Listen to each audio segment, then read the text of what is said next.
Imagine being called out by the Home Secretary on national television for giving a dog whistle to every racist in the land.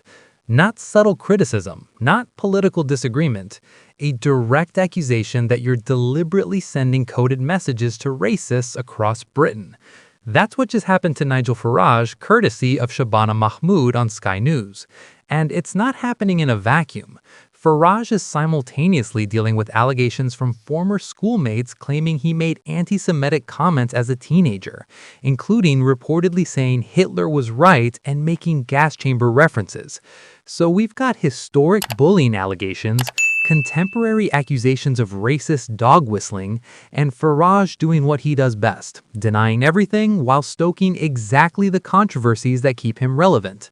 Welcome to the Nigel Farage experience, where the line between legitimate political concern and deliberate provocation is so blurred you need a microscope to find it.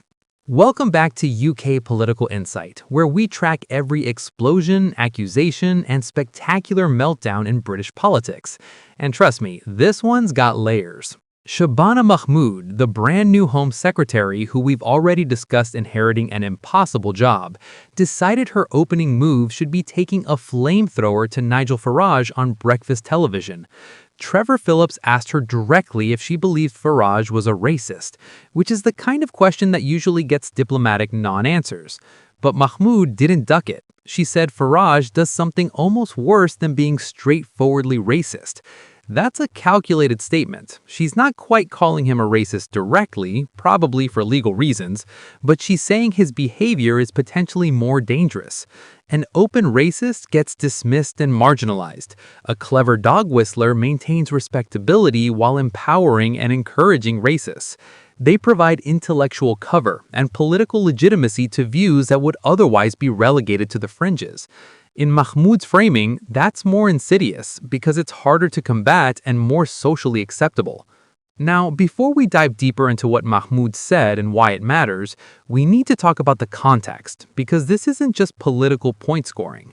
Farage is currently facing serious allegations from former schoolmates at Dulwich College claiming he engaged in anti-Semitic bullying as a teenager.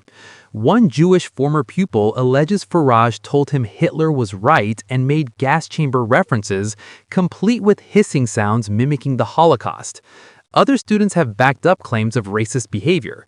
These aren't vague accusations from anonymous sources. These are named individuals going on record about specific incidents from decades ago. And Farage's response has been to insist he never abused anyone in a hurtful or insulting way, which is an interesting phrase because it leaves a lot of room for interpretation about what he thinks does or doesn't constitute abuse. Let's be clear about something up front. Allegations about teenage behavior from 40+ years ago are complicated. People change. Teenagers say stupid things. Judging someone's entire character based on adolescent conduct is tricky. But there's also a pattern here that's worth examining.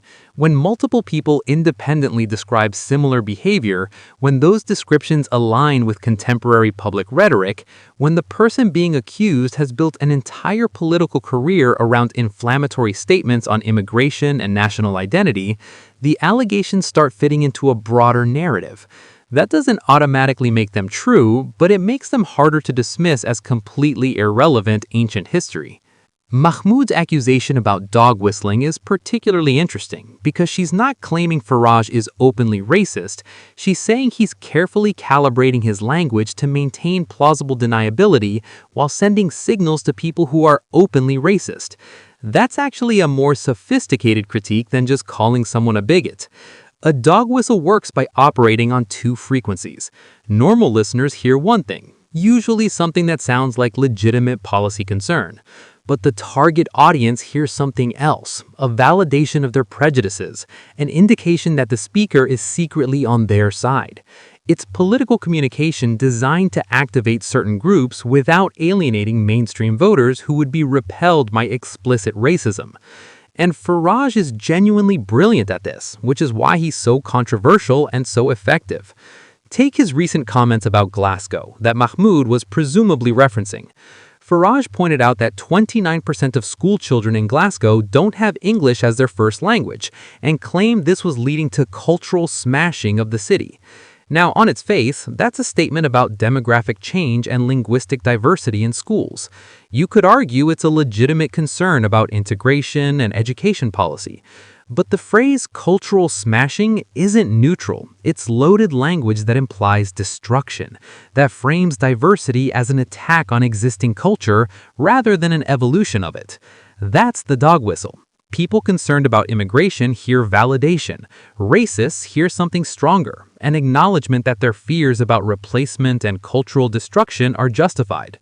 John Swinney, the SNP leader, didn't mince words. He said Farage's comments were quite simply racist, with no other way to describe them. That's unambiguous condemnation from Scotland's First Minister. Anna Sarwar, the Scottish Labour leader, went even further on Question Time, confronting Lord Offord, who recently defected from the Tories to reform.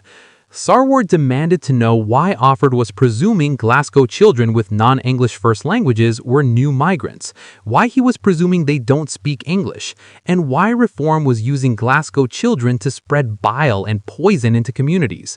He called it utterly shameful, which is about as angry as you'll see a politician get on BBC programming. These responses are significant because they're not coming from random backbenchers or political opponents looking to score points.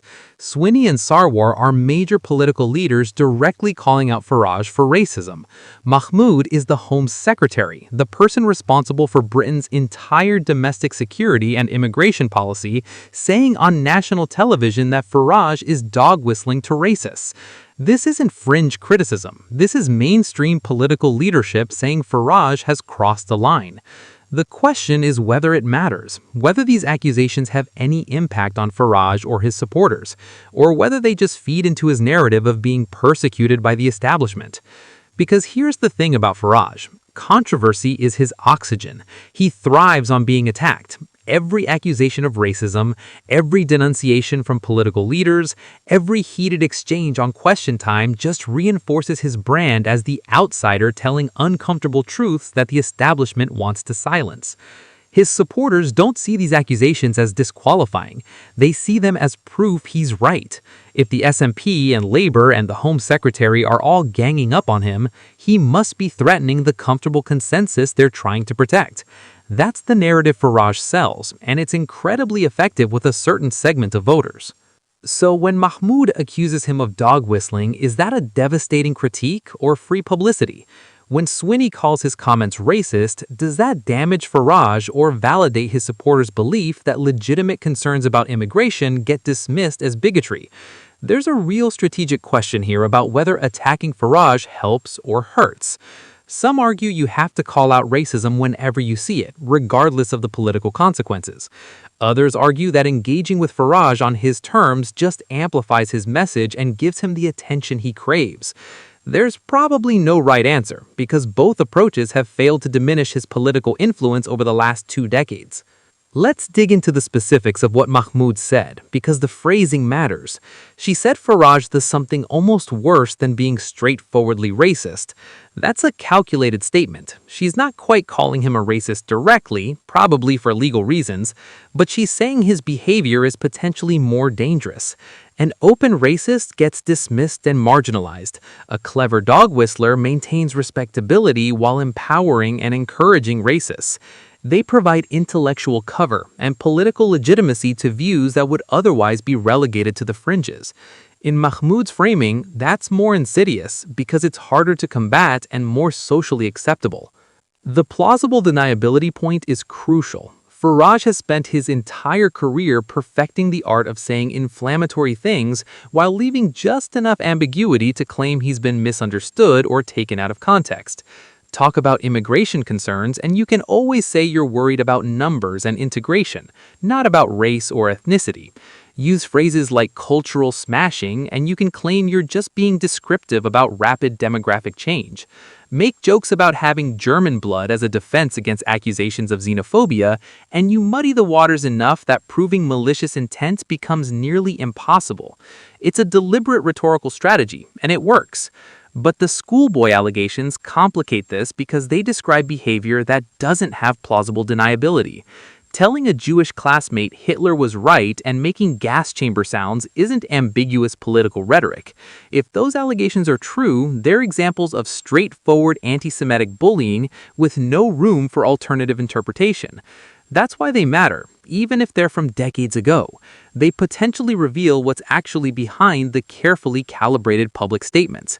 They suggest the dog whistle isn't just political strategy, but reflects genuine underlying prejudice that Farage has learned to disguise in acceptable language.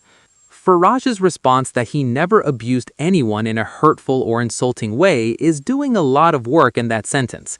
Never is an absolute denial, but in a hurtful or insulting way adds qualifiers that create wiggle room about what he thinks does or doesn't constitute abuse. Let's be clear about something up front. Allegations about teenage behavior from 40+ years ago are complicated. People change. Teenagers say stupid things. Judging someone's entire character based on adolescent conduct is tricky.